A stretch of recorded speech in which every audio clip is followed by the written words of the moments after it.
The first race of the NASCAR O'Reilly Auto Parts Series season is underway, and we saw quite the battle tonight between the two Richard Childress Racing teammates, Austin Hill and Jesse Love. And you could probably take a guess who probably won that battle, and it was indeed Georgia's own Austin Hill, who got the victory tonight. He led 78 laps tonight to get that first victory of the season, his fourth here at Daytona International Speedway in the NASCAR O'Reilly Auto Parts Series. And really, that was the story throughout the whole race, pretty much for the most part, because it was him. It was Jesse Love. I mean, only 15 laps the whole race were led by other drivers that were not known as Jesse Love or Austin Hill. But Hill, once again, picking up another big win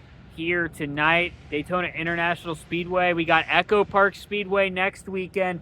I mean, it's looking like a Austin Hill February here as we kick off the NASCAR season. But Hill able to get the win. But going back on that stat, so Austin Hill, Jesse Love led a combined 105 laps in tonight's United Rentals 300. Saw a couple big wrecks. We saw Natalie Decker involved in a big wreck that brought out the red flag late in the race. And we also see Anthony Alfredo. He was able to, after what a brutal weekend he had, he was able to finish 11th in the United Rentals 300. But that was a really solid race.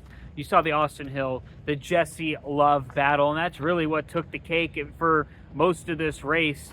And it was just that from the get-go, and that was the fire, that was the itch during this race. Who was going to outlast who? But check out 5 to Go Podcast Facebook page and the YouTube page. I got an interview there with Jesse Love after the race. I asked him, hey, so why is it so hard to pass Austin Hill, your teammate? And he kind of said, you know, he's just so good at it, it's hard to manipulate him or take advantage of him.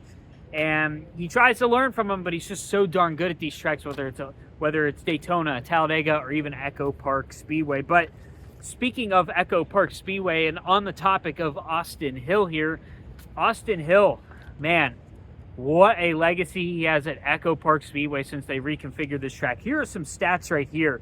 5 wins at Echo Park Speedway in the NASCAR O'Reilly Auto Parts Series, 364 laps led, and a 5.6 average finish. And guess what?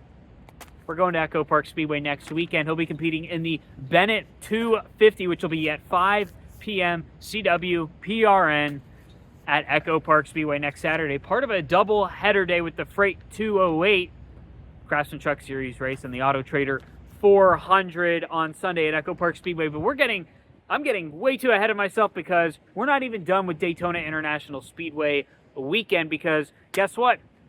The 68th annual, the Great American Race, the Daytona 500, is going to be run tomorrow here from DEIS. But announced just before the ARCA race, NASCAR has elected to move the start time up an hour for tomorrow's Daytona 500, with the new time being 1:30 p.m.